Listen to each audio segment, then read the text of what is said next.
Today, the nation of Kenya is in shock.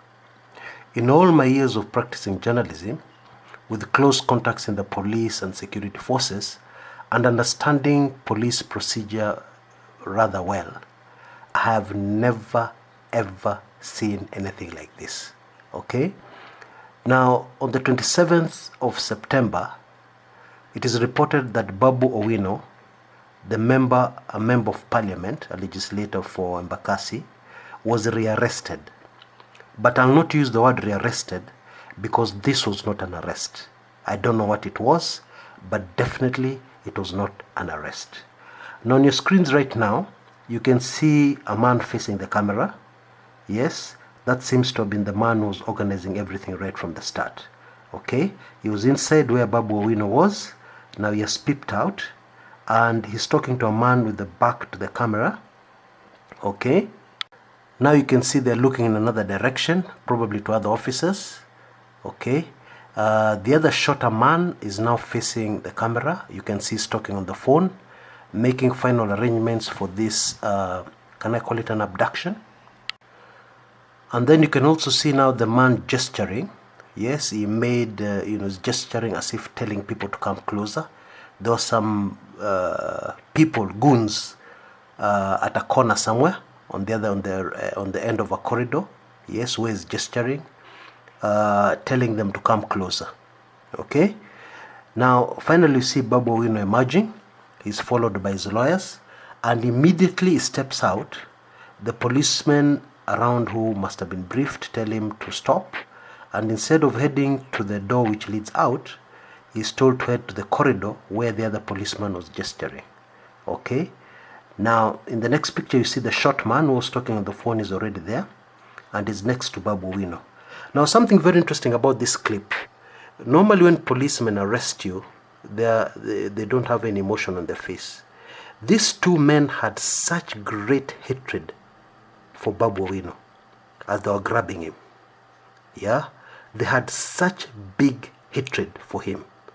Okay? The shorter man used the word Mheshimiwa, but he was just full of hatred. Okay? Now one wonders, what is the hatred about? What is this hatred about? Now this video has gone viral online, but in the video you might not have caught the details of this particular abduction of Babu Owino. Okay? Now next, we see the short man who was full of hate for Babu Owino, gesturing and talking back to the lawyers. Babu Owino's lawyers asked, what is happening? What is happening? And he replied and he said, I will explain. Yeah, hold on. But the lawyers insisted, explain to us now. What is this? Explain to us now. Of course, he ignored them. Yeah, very arrogantly. Full of hatred for Babu Owino. And he was very determined with his colleagues to carry out what he wanted to do and take away this legislator. Now, obviously, he had made arrangements with the policemen around because they formed a cordon around him and Babu. And Babu Owino was grabbed and shoved. You can notice he's facing the man.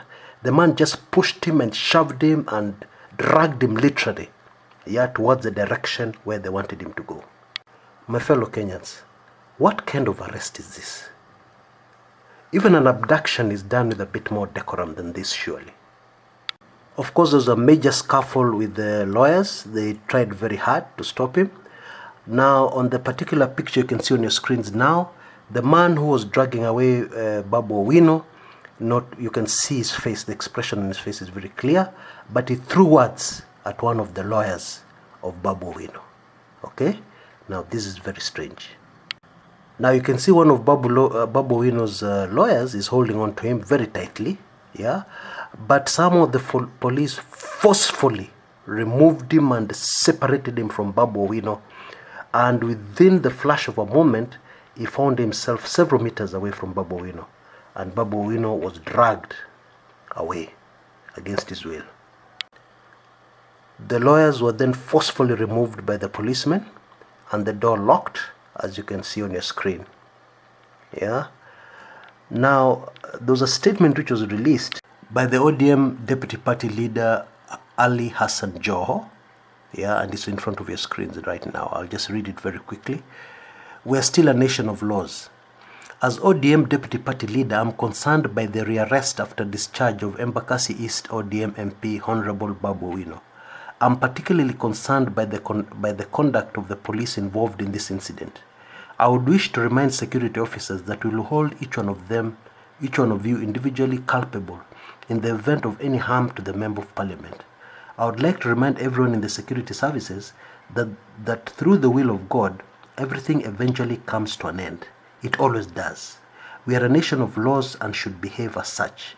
Finally, let it be known to all that we shall not relent in our pursuit of electoral justice. This country shall and must have free and fair elections. Hassan Ali Joho, ODM Deputy Party Leader. The next statement was from Raila Odinga. Arrest of Honorable Babu Owino. The National Super Alliance is deeply disturbed about the decision of the state to rearrest Embakasi East MP, Honorable Babu Owino, shortly after his release on bail this afternoon. We are concerned that the state is resorting to persecution, banditry, and torture tactics, where application and observation of the rule of law would suffice. There is no justification whatsoever why the state did not consolidate its cases against the Honorable Babu Owino and present them in court at once. The rearrest of the MP is an act of intimidation of members of parliament with a view of having them toe the line of the executive. NASA condemns this trend and demand that it stops immediately. We call on President Kenyatta to lead the way in ensuring the rule of law is adhered to and that the state does not abuse the use of the courts to intimidate legislators and all citizens. Right Honorable Raila Odinga, September 27th, 2017. Now, folks, there are a few other things here highly sensitive that I'm not at liberty to talk about. Obviously, you see from this development that we live in a police state, and therefore people are not free to say some things. Yeah, but I shared that in my club 1999. If you're not a member, it's very easy to become a member. Just look in the description area of this video on YouTube. You should be able to do that. Yeah. But this development should be condemned in the strongest terms possible. It is important that the world takes note of what is happening in Kenya, because recent developments point us towards a direction that is not good for the country. Yeah, they point us towards a direction where we are heading towards a very, very serious crisis in Kenya. Okay, I cannot say more than that on this open channel. Yeah. But I explained fully in my club. Okay. Now, the young man you have seen being dragged all over the place, yeah, and the young man of whom you've seen the elaborate plans put in place to grab, is not a terrorist. Yes, he's not a member of the Al-Shabaab. He's not a bank robber. He has not even been charged for stealing anything. Okay. Now, the crux or the whole problem here seems to have been from utterances this person made. And remember, as a legislator, and politicians speak, politicians all over the world talk. Okay? Now, if a politician talks and then is arrested in this way, it doesn't really matter what they have said, then it is an issue of great concern. Okay? Now, there's some claims on social media and in other places that the main problem here is that the legislator is supposed to have called the president names, referred to the president in a derogatory manner. Yes. But I just want to ask a simple question. The current president of the United States of America has been called very many names. Okay?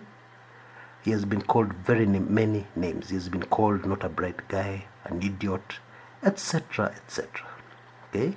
The immediate former president of the United States of America, Barack Obama, who has got Kenyan roots, has even been called a monkey and a dog. Now, the two individuals I've mentioned are very important people in the world, on the global scene. Yeah, whether you agree with their politics or not, they're extremely important people. However, it seems that in Kenya, we have some people who are more important than the former President Barack Obama, and they're more important, much more important than the current President of the United States of America.